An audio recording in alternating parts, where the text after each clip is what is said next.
There's guys I've worked with, and I love them to death, but I say I don't want to be in your family. The scoreboard might tell you I fail in my profession.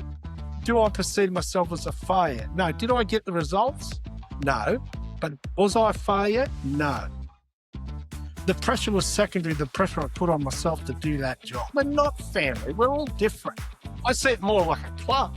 You know, you join a club and you've got differences, and it's okay to be different. Simplifying it down to a couple of buzzwords doesn't show the respect I think the individuals deserve. I'm a big believer, if you look back at history, in cultures around the world, ancient cultures, the three important people were probably the medicine man, the religious person, and thirdly, the storyteller. Well, I say to coaches today, we're not the first two. We're the storyteller. Welcome to Coaching Culture, the podcast about cultivating culture and leadership. I'm Ben Herring. I've been loving this side of the game for bloody ages. Today's guest is Scott Johnson. Scott is one of the most experienced and globally travelled coaches in world rugby, from club sides like New South Wales and Ospreys to international sides like Wales, Scotland, USA and Australia. He's been head coach, assistant coach, director of rugby and reset man. He's seen systems at their peak and at their breaking point. Scott's career isn't just about the where he's coached, it's about when he's coached, often stepping into environments under real pressure. And I don't think there would be many in world rugby with his depth of experience. Scott, welcome to the Coaching Culture podcast. Thank you. Nice introduction there, mate. Well done. Well, I'm glad I got a smile out of you, mate. That's always good. Now, I guess for you, and you might have some contentious thoughts on this, which I'm loving hearing, is how would you define culture, and what are your thoughts on this phrase, culture?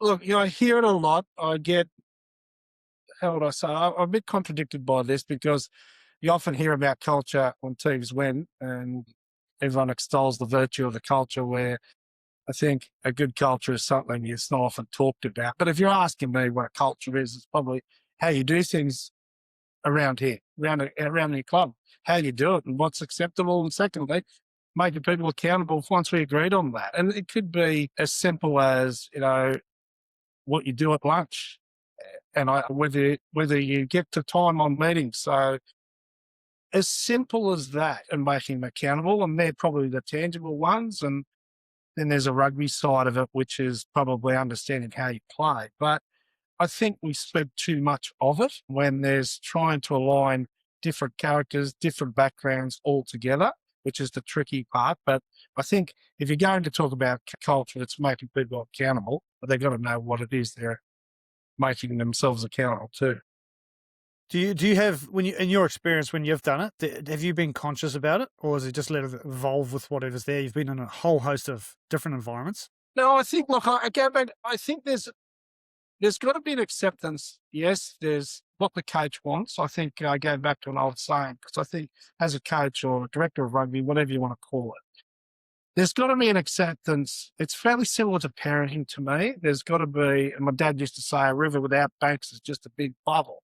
So there's got to be an acceptance. There's got to be some boundaries put in place that you're comfortable and you're responsible for. There's got to be an agreement from the players what's acceptable to them. If I look at physical standards, if a player's adhering to their physical standards, because you want the athlete to be best athlete they can be, and there's got to be accountability to that. So there can't be shortcuts on that. That's a simple one.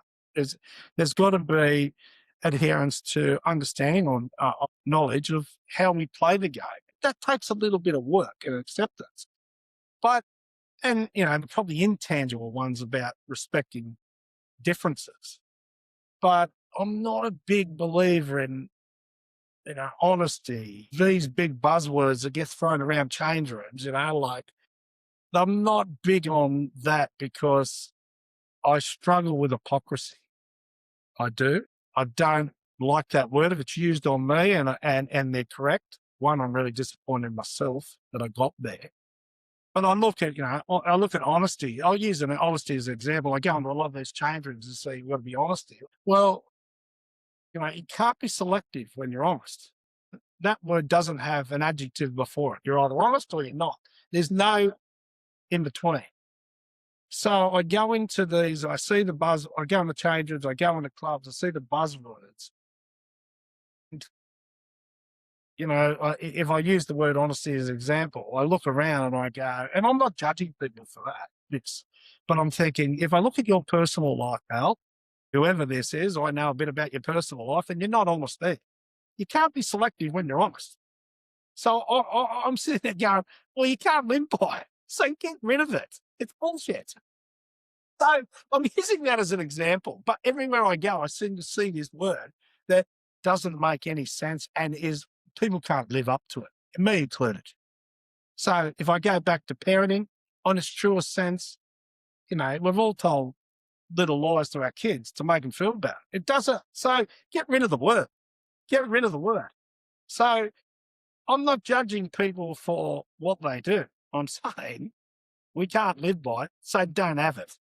That's I like that because you often the word stuff, like another great one just when you were talking there is like often teams think they're like talk the word we're a family, but that's not true because you don't drop your family members if they're not doing their spelling test right. You don't say right you're off the family, but you do in a pro rugby team, right? Like it's I different. couldn't agree more with you because it frustrates the living daylights out of me.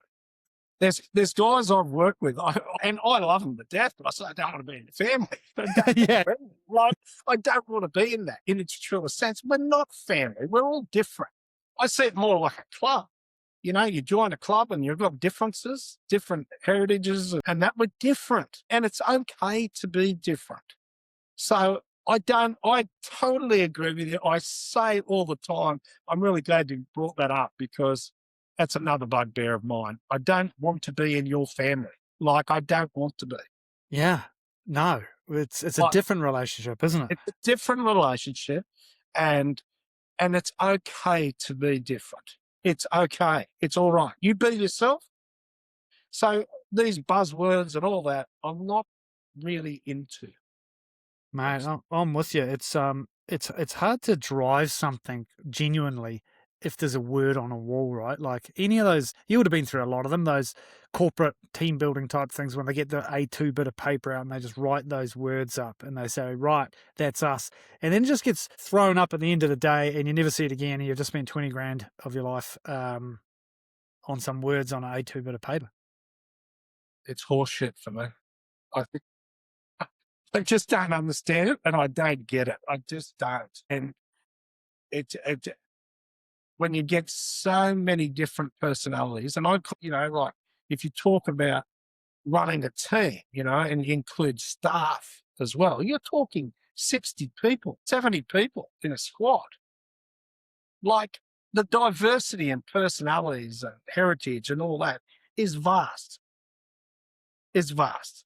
So simplifying it down to a couple of buzzwords doesn't show the respect I think the individuals deserve. What would you do instead in your teams rather than putting words up? How would you do it different? I think if I was going to put a word up and I'm just sitting here thinking about it, it would be like deeds. Like you judge or respect me by my deeds and I'll do it by I'll judge you by yours. But there's a meeting place, like I said, if we're talking about standards, what we do around here, so there's accountability for you. I'm a big believer that there's inductions when new players come in. So they understand what is expected. And I'm a big believer too that I'm getting older and I'm fortunate that I've got, kids that they're in the age of the players, the athletes that I coach. And I see it myself. So I think there's got to be, not everything's great today or better than yesterday. And not everything in the past was great either. But I think there's things you've got to take from the past into the future. Otherwise, our culture dies. I'm a big believer. If you look back at history, probably in cultures around the world, if we're talking about cultures around the world, the three ancient cultures, ancient civilizations, the three important people were probably the medicine man of any denomination, the religious person, whatever, and thirdly, the storyteller. Well, I say to coaches today, we're not the first two. We're the storyteller. So we've got to bring something from yesterday with us. And if I give you an example, a little things like, it may be as simple as we don't have mobile phones at lunchtime. We're all eating together because we want to talk. Or you don't sit down without saying hello to everyone before you sit down. Simple things like that are bringing a bit of yesterday with today is as simple as that for me. Because the buzzwords, and you've got to lead by example on that. You've got to be consistent. You can't be hypocritical with what you say and what you do. I don't believe that. Yeah. And when you say what you do around here, there's no right or wrong way to do that, is there? It's just your way.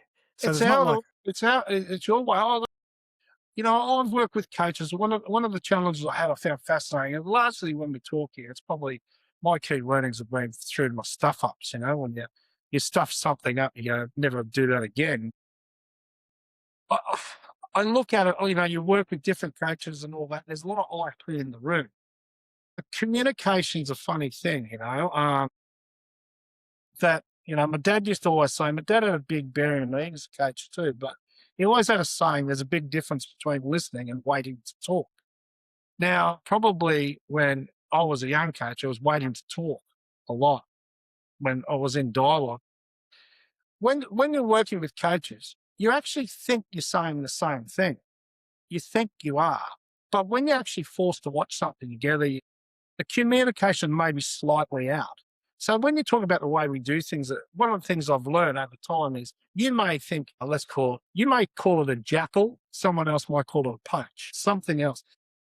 We challenge ourselves to get rid of that. We have one language, whatever it is. So we're going to call it something, and usually based on humour or something that occurred, and we call it that. Now, for me, that's the start of the culture because we're creating a language. Now, language, how we do things around here is that. That's what we call it. You may call it something else somewhere else, but we don't. Now, that communication's a big part of that. So there's an understanding of the meaning. The meaning of that word is this. Somewhere else, it might be something else, something different. That's okay. would you say this would be the big rock where you just like, this would be your start point for a culture is create the language, whatever that looks like for you? Well, it's certainly a big part of it because that, you're getting, once again, a vastly different personalities coming in together, largely. There's a turnover, if you're in a domestic team, take 25%, 30% a year. There's got to be an understanding of what words mean, definitions. There's got to be an understanding. Language is so important. It's so important. And understanding, and I'm a big believer that humour, if you see something and it's a way of connecting with people, engaging with people in a nice way, they may get naming rights, for instance, they may get something that, whether they did something good or bad or funny or something. So when we see that, we could call that a herring, a herringbone, because it's named after you because you did something that's ridiculous.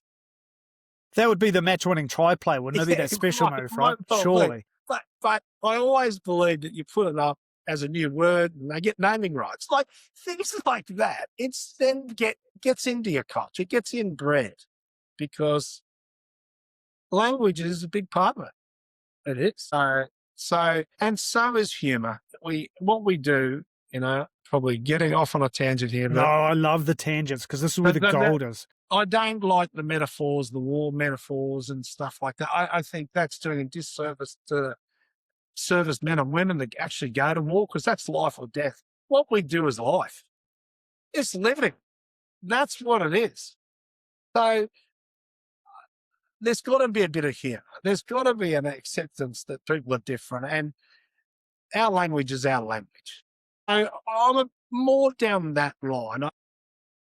What we do is a privilege to do. It's exciting to do. And at the top level, it's incredibly, you look back at your life and think, how am I sitting here in these chairs? Like I'm sitting here. So it's a privilege to do it. It's certainly not war. It's certainly not life or death. It isn't. It's exciting. I know a lot of people care about it. I certainly do, and I know that because I'm a cricket numpty, and when I watch the Australian cricketers through, the Ashes this year, I get nervous and all that. So I'm very engrossed. So I understand the passion that evokes. I understand that, but it is a life or death. It's a great framework, isn't it? To actually make sure the joy is always there and you're not getting too serious about what essentially is just a game, right?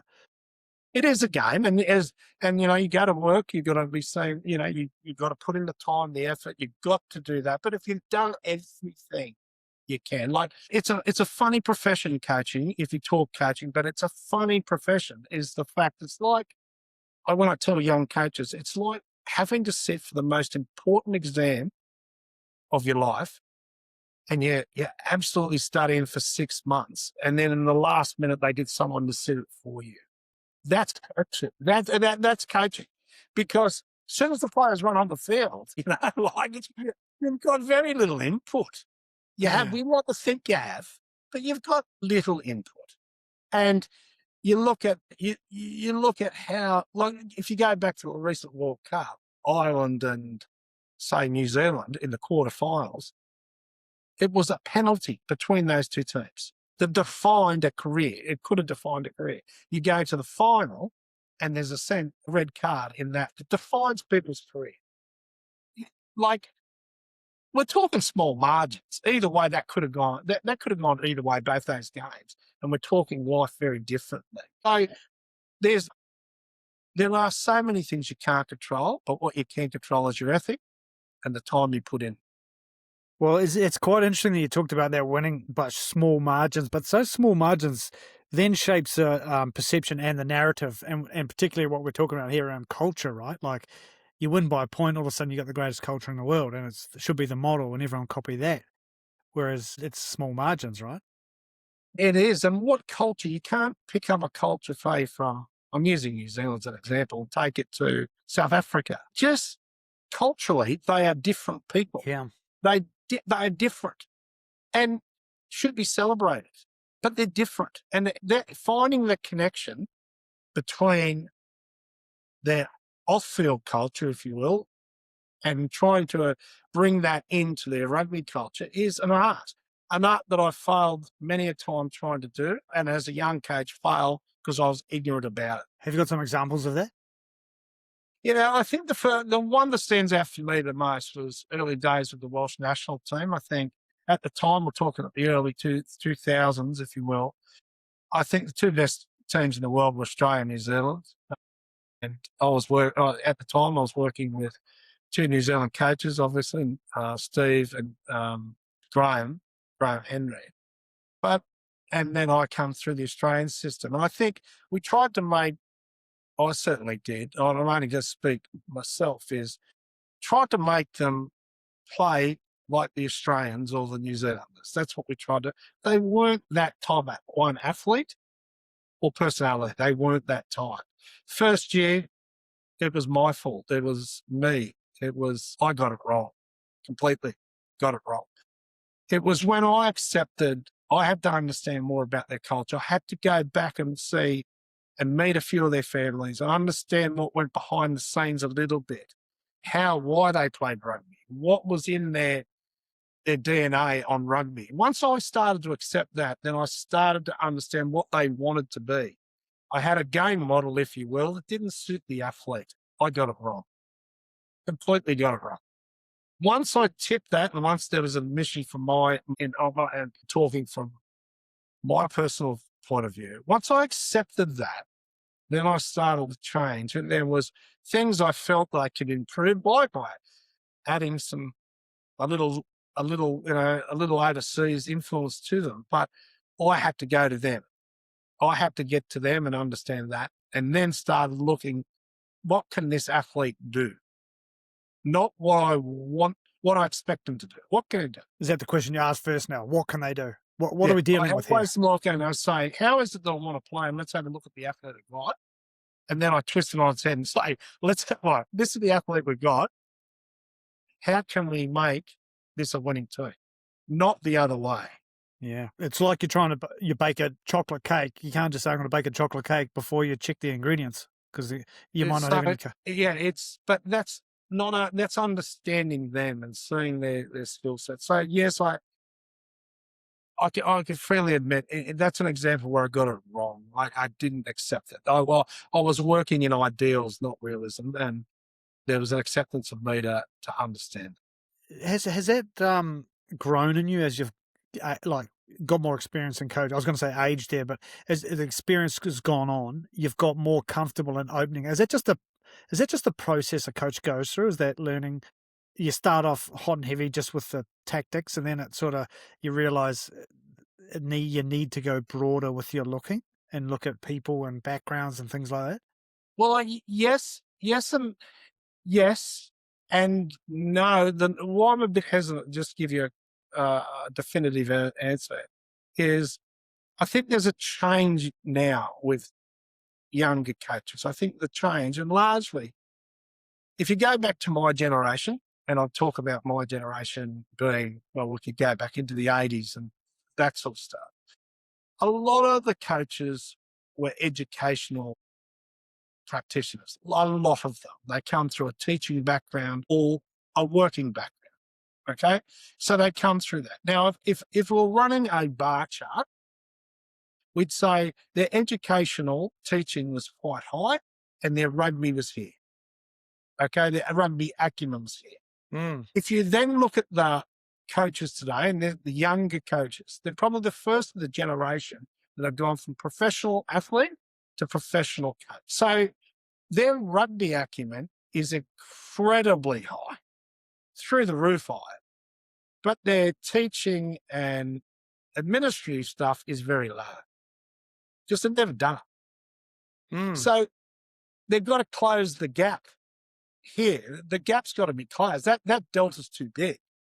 So you ask me a question, they've got to learn that the delta's there before they accept that delta's there. Yes, they'll learn it in time. But if they don't accept it there, they get caught in trying to be the smartest in the room the whole time, because that's what their strength is, their rugby acumen. So they need to be the smartest in the room.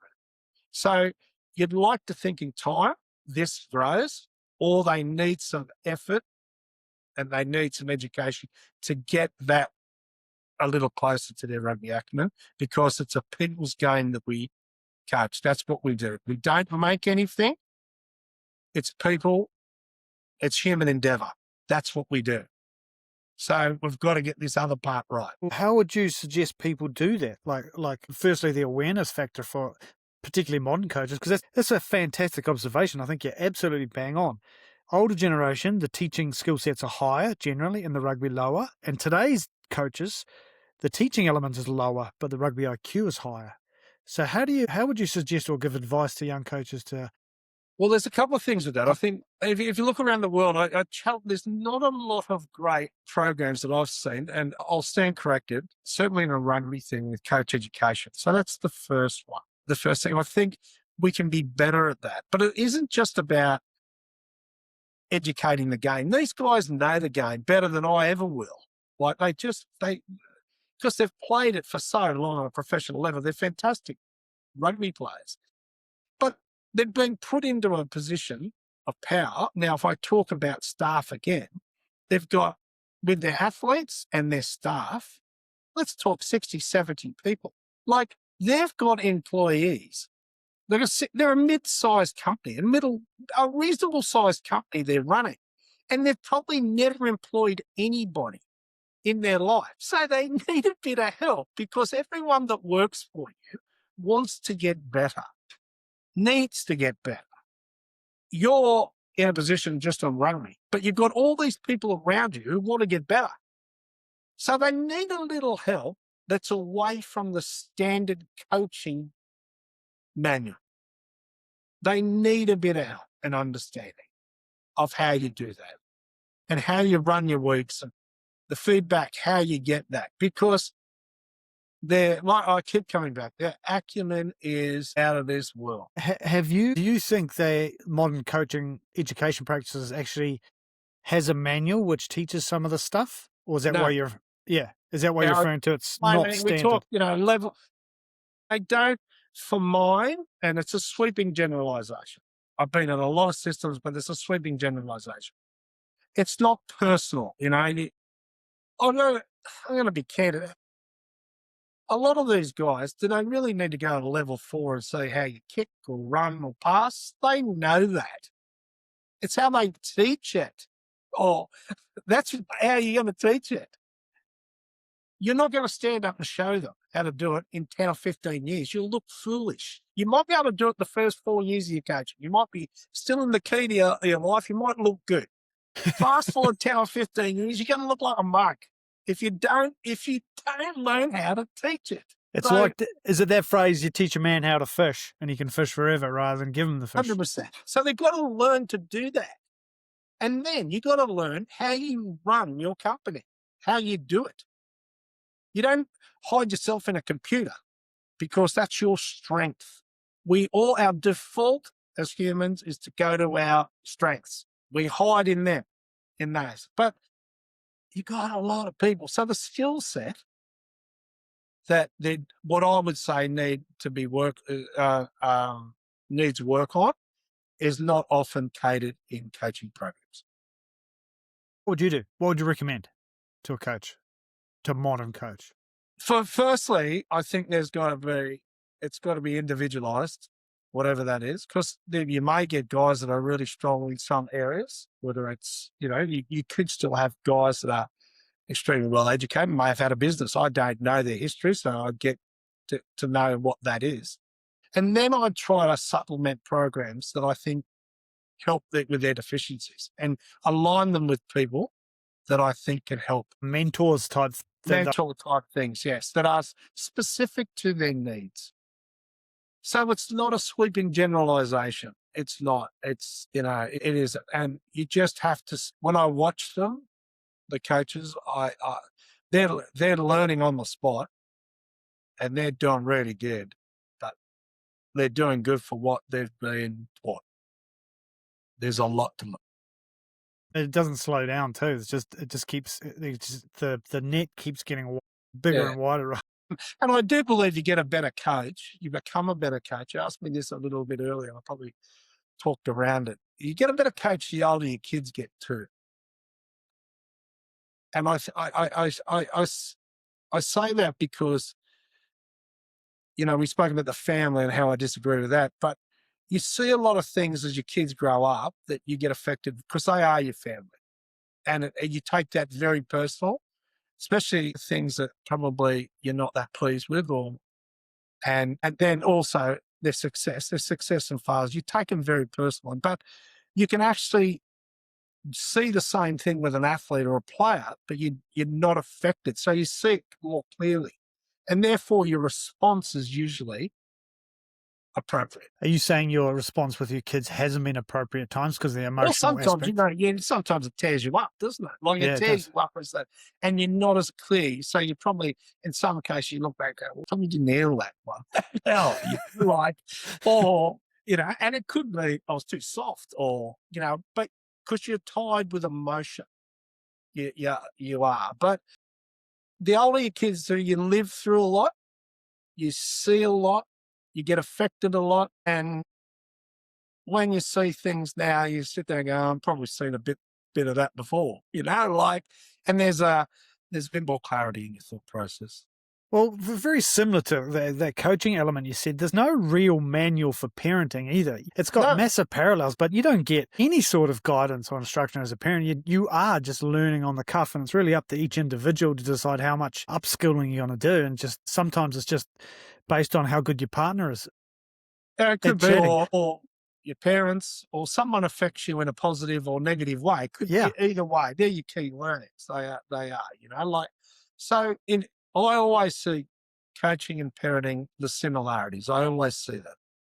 I like that one too, Scott, because like with my kid, when you think about outcome for coaching, you know you shouldn't get caught up in the outcome of games. It's about the process and the performance and all that stuff. And so too it is with parenting, right? Like if you get bogged down with, they haven't done their homework or they haven't done that test well, versus are they enjoying the learning process and having a good time? It's very parallel to coaching, right? And then what one child responds to, the other one may not. Yeah. So there's very much differences in a family of four. There could be significant differences. Now multiply that by a club, as I call it, of 60 or 70 people. It's a big challenge for a person who's just come through the system, professional system. It's a big challenge for them. And on top of that, you add the pressure of the young, usually young home life. So they're going into a professional gig. They've got, let's call them young teenagers or so they've got a lot of challenges going on. Mm. So these are my concerns that we have for the next generation of coaches. These are my concerns. Well, it's actually interesting. Like, I love that analogy to parenting. I think exactly the same. But when you talk about, like, to put, as we started at the start of this conversation, words on the wall like honesty, if you put that up in your home, you would find out pretty quick that it's not one you can live up to, as you've mentioned. But it also, honesty has different context as you age, as you go through the process. Like, my 7-year-old is honest as they come, but at some point he's going to realize that's not in his best interest, nor the family sometimes. And likewise with teenagers, my daughter is learning she's best not to tell us the real honest truth about what she's getting up to on a weekend, because it doesn't benefit anyone. We'd rather not know sometimes. So it's the same. And if you drag that context and go, it's exactly the same in a sports team or any sort of team, in fact, that plugging a word on the wall is hard to stick to. Yeah, it's hypocrisy, really, and it's a changing dynamic that you're working with.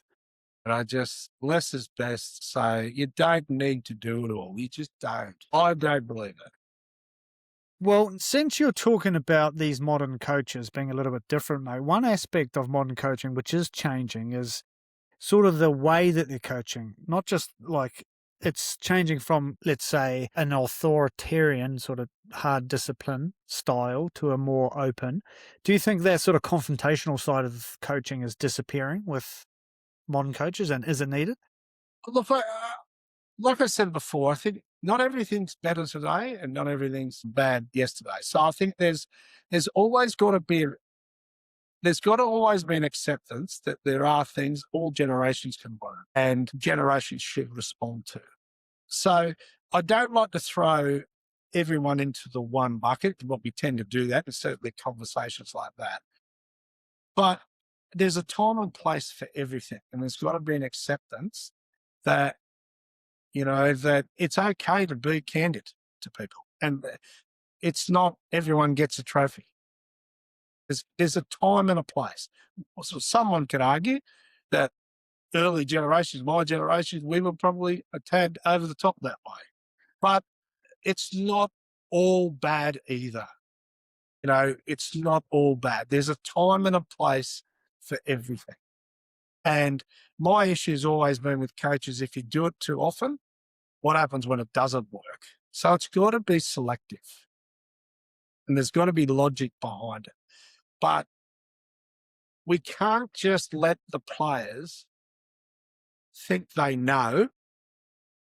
I mean, if I steal an old quote, and this is where the job of a coach and a player is challenging. If it's still an old quote, I think it was Henry Ford that said it. If you ask people what they wanted, they just want a faster horse. People don't know. They only know what they know. You as the leader, you've got to provide the knowledge, some of the knowledge. You've got to use their acumen, yes, but you've got to show the direction. And sometimes a forceful hand's needed. Sometimes it is. Sometimes it's a carrot.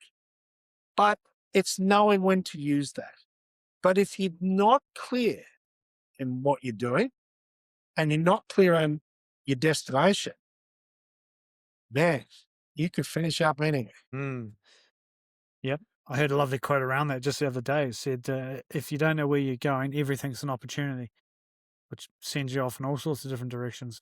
So and I keep coming back to that, not everyone's the same, and understanding people is important. We're in people's business, as I keep alluding to. And so I don't think you can be generic with the way you teach people either.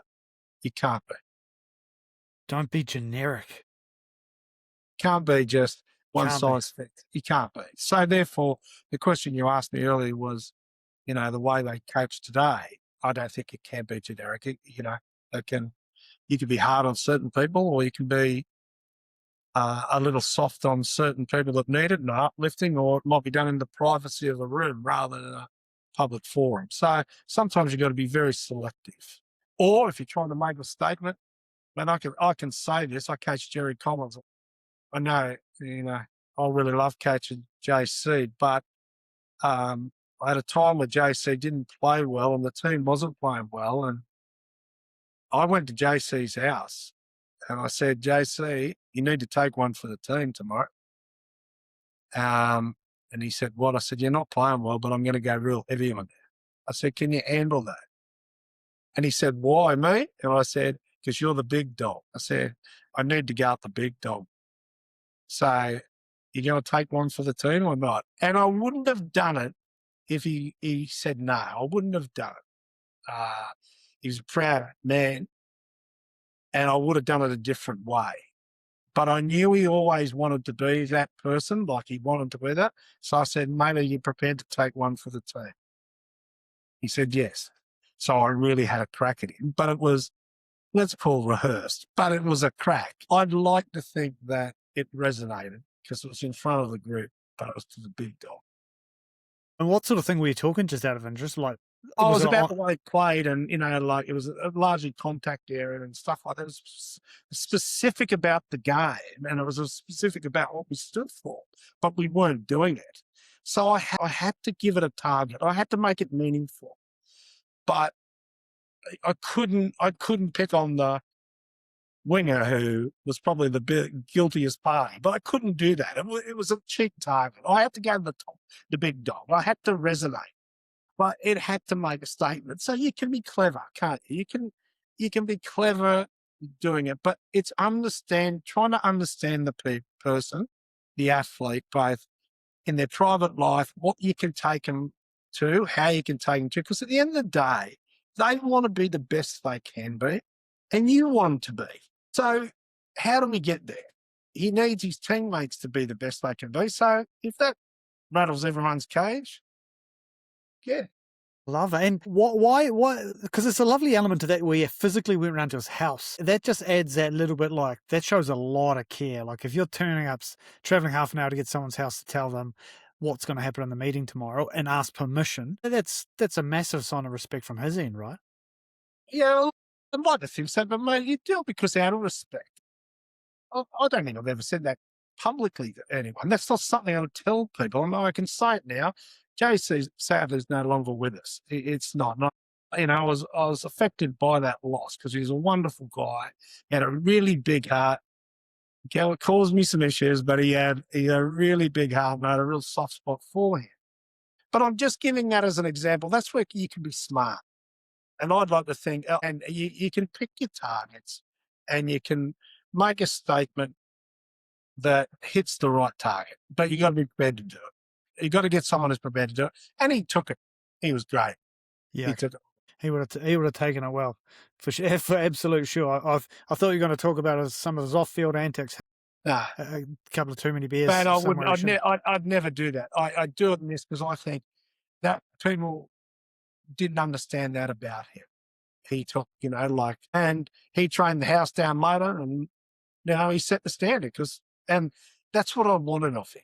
That's what I needed of him, and he helped me. Mm.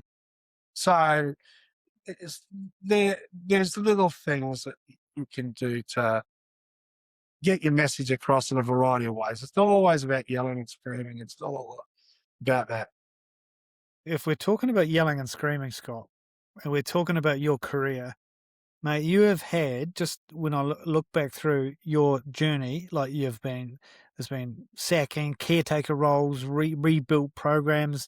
It just seems like you love the challenge of difficult things to walk into. Is that something you've really chased in your career? I remember you've talked earlier about you need a challenge. Well, it's funny you say that, mate, because it's probably like if you go back to how you grew up, you grew up. Really, I'm a blue collar boy, real blue collar boy in a white collar game in Australia, really. I mean, that's it. I played all my rugby out at Western Sydney. I probably got the two chips on either shoulder when it comes to, my background and rugby. And so I played rugby league and rugby as a kid. I was probably slightly better at rugby league when I was playing, but I was the first in my family to get on a plane by rugby, and I saw the world in rugby, and I got besotted with the ability to see the world. But if you go back to the job, I don't want a job. I want a challenge. I want to get up in the morning and feel like I'm doing something, making a difference. I think no job is beneath me. I could go out and sweep the streets. I'd take pride in sweeping the streets. So that's a job. For me to do this, I want to wake up a morning and make a difference. You never trust a man who's liked by everyone. When you get in positions of power, you're not going to be liked by everyone. You're not going to be. You've got to be willing to understand what it is you're trying to achieve. And I've been fortunate, a couple of the jobs that I've really enjoyed, I've had a really good board or CEO who's just gone on and said, I understand they've given me the mandate, they've given me the destination. They said, go off and do it. Let's see if we can do it. And you're not there to win a popularity contest, but that keeps me alive. That to me is a drama. That's a drama. How do you keep the stress levels? And like, I imagine at some of those levels you're at, the pressure and the stress was high, or have you just got used to it? Look, there's no doubt you get the pressure of the role, but I go back to this. I always work really, really hard, ridiculously hard, and my wife will verify this. I'd go to everything. I'd put in time and effort. It was never a job. It was a challenge, so I think if it was deemed a failure, if you will, I can live with that because to me, it was the effort. As long as I was clear and I was fair, because I think most of the issues in life, and I say this to my kids, it's not what's done, it's how it's done is the issue. And so I always was cognizant of the fact that how I did things was important. And I learned that as a young coach, young administrator, whatever you want to call it, early, that I probably didn't do things as well as I should have. What I did wasn't probably wrong, but how I did it probably was. So I think if I'm conscious of the fact of how I'm doing it, I don't think I can fail. Conscious of the way you're doing it, you can't fail. Yeah, as in if I'm doing it for the right reasons, in the right way, I don't think I can fail. The scoreboard might tell you I fail in my profession, right? But I had an objective. Did the scoreboard represent it? Do I perceive myself as a failure? No. Did I get the results? No. But was I a failure? No. So that's how. So when you talk about pressure and analysing the pressure, I'm thinking I'm doing everything I can here to try to succeed. I'm trying to do everything. So you say, how'd you handle the pressure, or did the pressure mean anything? The pressure was secondary. The pressure I put on myself to do that job. Well, the pressure was secondary to the pressure you put on yourself. So I had to work hard. So the scoreboard may have told you that I failed, but I didn't see myself as a failure. Put enough pressure on me to do it. So I gave it my best shot, largely. So that's how I woke up every morning, and that's why I went to work 7 days a week and did everything and I'm not sure I got that balance right, but that's how I accepted the roles. What part of the balance did you get wrong? Probably the people that live with me.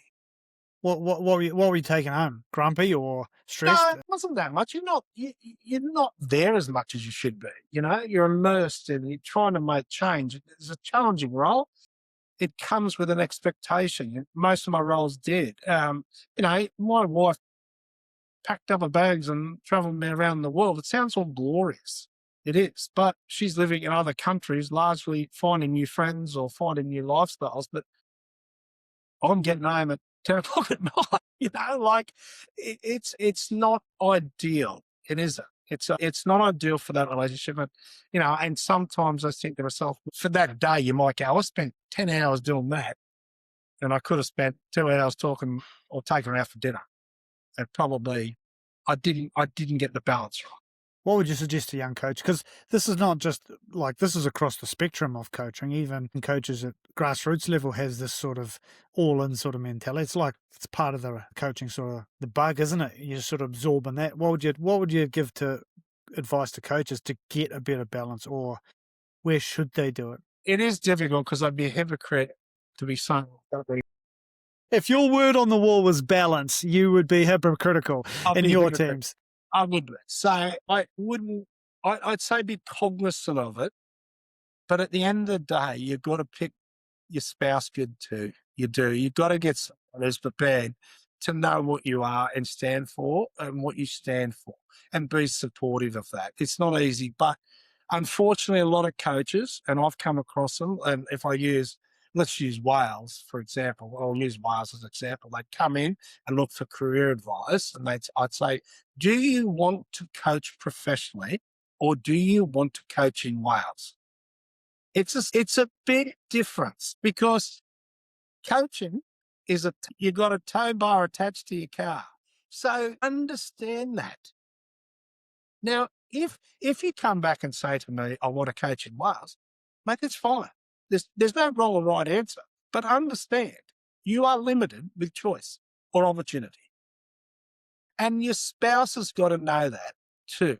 And what always worries me, and if you want some advice, is the spouse must go with you. Must. You can't. The old saying, absent makes the heart grow fonder. I don't believe in that. I think it makes the eyes wander. So, so it doesn't. I don't believe in that. So, if you want advice, the spouse comes with you. That's pretty. I think a lot of people will be writing that one down. I don't. What is it about Wales, out of interest? They're not big travellers, right? Like as a race in Europe, not even playing wise. You don't get too many in Japan. It seems like they stay local. Is that the history of the place? Yeah, they're very, I think, history tells you that they're very clan-based, aren't they? They are that way. They've when we first got there, they were very much that way. I think exposure, they got more confident in that next generation. They started to win things. A few of the players then took off sprouted wins and had opportunities elsewhere. But it's a working man's game. It is very much so. And, people get defined largely by where their upbringing occurs. I think they've started to sprout wings, and it's good to see, because they are, I think, of the Celtic nations, the most naturally talented rugby players, the most naturally talented, because they're very, very skillful naturally. I think it's part of their DNA as a young athlete, and their core skills are very good. Yeah. Yeah, it's cool to see that evolution is coming. Well, and when we're talking about evolutions, what is the evolution for your eyes around where coaching is going, particularly in the sport, but maybe across all facets with changing societies and things? Where are we going as a group? What's important, and where to for coaching? Well, understanding the athlete hasn't changed. So the principles haven't changed. The athlete may have changed, and the off-field stuff probably has changed as well. How we view sport, the relationship with the fan engagement and the like has changed. There's little doubt that has. So there's an acceptance and an understanding that the world around us has changed. There is. But the core of coaching principle hasn't. It's knowing the athlete. Like one of the things I challenged young coaches that I work with a little bit is I ask them, give me a word. I say that there's one word that I see as a red flag for all young coaches. I said, do you want to hazard a guess what that word is? And I said, it doesn't mean you don't do it. It means it's a red flag that you need to be on top of it. We flirt around. It's a pretty nebulous question, really. But I said, look, the word that is a red flag for me is new. I said, anything new is a red flag. And I say that, I go, okay, a new haircut, a new car, a new girlfriend, a new agent, a new seat. So we're talking about the athlete there. Something's changed within that athlete. It's a red flag. Just find out what it is. It may be nothing. Then if you talk about the coaching, then we talk about coaching, a new drill, and we talk, well, the S&C guy walks in and say, we should do wrestling. We've got to do wrestling. We've got to do this, and you sit there and go, okay, it's new. Where are we starting at? What we're doing. So I bring in, this bloke does this and this and this. That guy's probably been doing it for 10 years. But we're starting at base camp, and you're going to start at 10 years. Like, it's new. So anytime it's new, anything new. So what helps you do this? From my perspective, I go around to a few places. I look at the new performances center that around the world. I have a look at them, and they're all wonderful. Have really, really good facilities. The ones I see. What disappoints me though is they miss out on what I still think are key components for the coach, irrespective of the era, and a little things for me. Right? I always believe the coach should have visibility in his office for the car park. Now, that's one thing. Now, the reason I say that, athletes, humans are predictable. So therefore, the coach is usually first in, have a cup of coffee, drink it out, and you said, well, Ben Herring's due to arrive here. Like, he's just due to arrive. Yeah, he's on time. I see that. Okay, fine. I'm on top of that. Post-training, a conversation might be occurring in the car park, which often does. You sit there and knock and go, he's talking to him. Wonder why.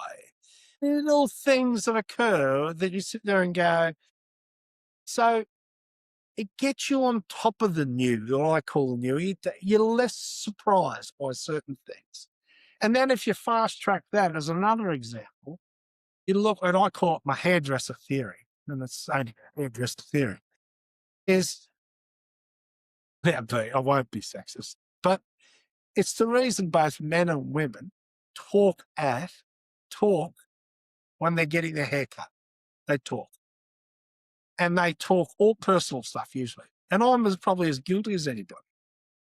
And they do it because you got your guard down and you let people touch your body, which opens your mouth. That's what happens. Now, why I use that as an example, the physio then becomes really important to me because he touches or she touches the athlete. And therefore, having access to the physio room as a coach and going down there a fair bit, you learn a lot. And therefore, the person you put on in that position, their personality is, for me, primary to their skill. Their personality is important because handling the information is important. So these are little things that I say for the young coaches that are not coaching. They're just about humans and understanding the reaction and interaction with humans and putting yourself in a position to not be blindsided. It doesn't say you won't be blindsided. It just gives you the best chance to see or hear anything new. Love that. Do you think there's something in that hairdresser theory about that physical touch, which is something which is a skill to learn? Is that why handshakes, knuckle pumps, all that stuff is an important part of a team culture? But it's human reaction. As long as it's consistent, you look for consistency of behavior, don't you? You're knowing what people do. And if it is inconsistent, I go back to it's new, then we have something that needs to be explained to you. You've got to be on top of things like that. So this is where the dynamics, call it culture, if you will, is important. But you've got to see it. You've got to see it in its natural form. You can't see it in a forced forum of honesty. We're going to talk about that. It's got to be natural. And if you can't see it, you're blinded. And so These are, well, when you talk about the young coaches today, these are the things that I feel that they can benefit from. They don't have that, and you don't have to be an extrovert. All these personality traits, introverts can be really good coaches. They can be. Introverts probably see more. But there's little tricks that you do. If you have a conversation over lunch or you see a kid reading a book, I used to text my wife saying, can you buy this book? Or can you tape this show at home? Can you do something? Just gives me something else to talk about. Yeah. You can have a conversation with them about something that is natural to them. Not natural to you, natural to them.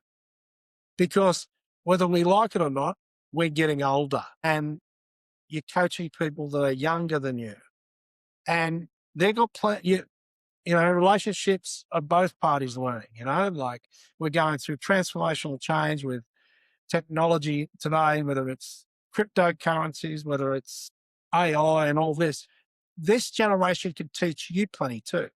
But you can't learn unless you're having dialogue. I mean, I reckon this is a really gold point, is to have a look at what's natural to your players. And you talked about things like the music, the TV, the books that you're reading. But in order to connect with those things, to go home and record the right TV shows to watch or the books ordering, you've got to keep your eyes open in the first place when you're walking around your environments, don't you? You can't just be focused in on the computer, which is your strength as a modern coach. Keep your eyes open and just observe. Would you say getting in early sometimes to your sessions and just watching people roll in is absolute gold? Is that why the car park viewing is absolute gold? You sit there and watch them roll in, see those interactions. It gives you so much, and you become almost like a detective, just working things out. You just work it without them knowing that you're working it. You see, once again, Ben Herring coming in 100 miles an hour because he's running late. For him, he's running late. He comes in, I go, right, okay. And let me just watch this one here. You go into a meeting room, and people are predictable. They usually sit in similar spots next to similar people. You let someone else present, and you're not really looking at the presenter, you're looking at the room, what's happening in the room, as in the dynamics. Has it changed? Is there something there? Because that, I keep coming back, we're coaching humans. Diverse personalities, diverse cultures. I'll even bring it back to your parenting stuff. Is like, you certainly know when your teenagers have done something awry the night before by the way they sheepily walk into breakfast the next day or brunch, as it might be. You go, right, so something's amiss here. Well, let's get to the bottom of this one. Well, but you multiply that by 20, which is usually the people that you got around you, like I said, they're including staff and that, all wanting to get better. So you have once you go in those positions, you have a responsibility. They may not like you. It's not about liking, but if they respect you and understand you're consistent, you stand a chance of making them. Yeah, outstanding. Now, Scott, it's got to that hour mark. It flies by. And I've just got one more question for you. And No problem. It's a question we just asked to finish up because it draws a little bit of interest from a lot of people. It's, what's one thing that you believe about culture or leadership, in fact, that you believe in, that you reckon some of your peers or contemporaries would disagree with? I think we've already discussed that. The words on the board. Now, only because I don't understand it.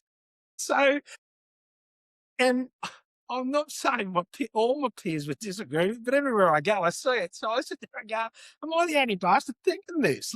So probably that, I think, because I haven't seen too many places without it, And so it's probably that, mate. And they'll probably all, if they see or watch this, they'll ring me and tell me I'm talking shit. But that's probably one, mate. That's probably it. I think that's probably it. Mate, that brings us to the end, mate. And what I like to do is I just like to reflect on my 3 takeaways, mate, that I got from this conversation, if I may. And no problem.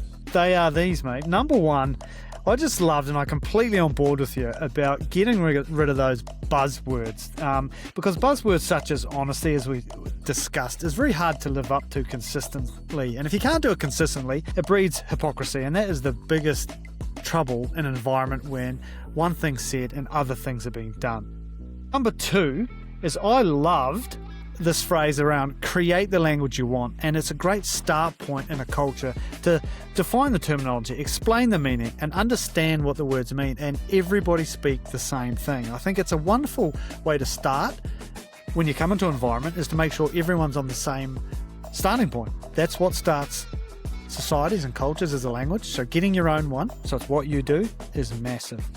Number 3, which I thought was absolutely awesome, was understanding the generational differences of coaches.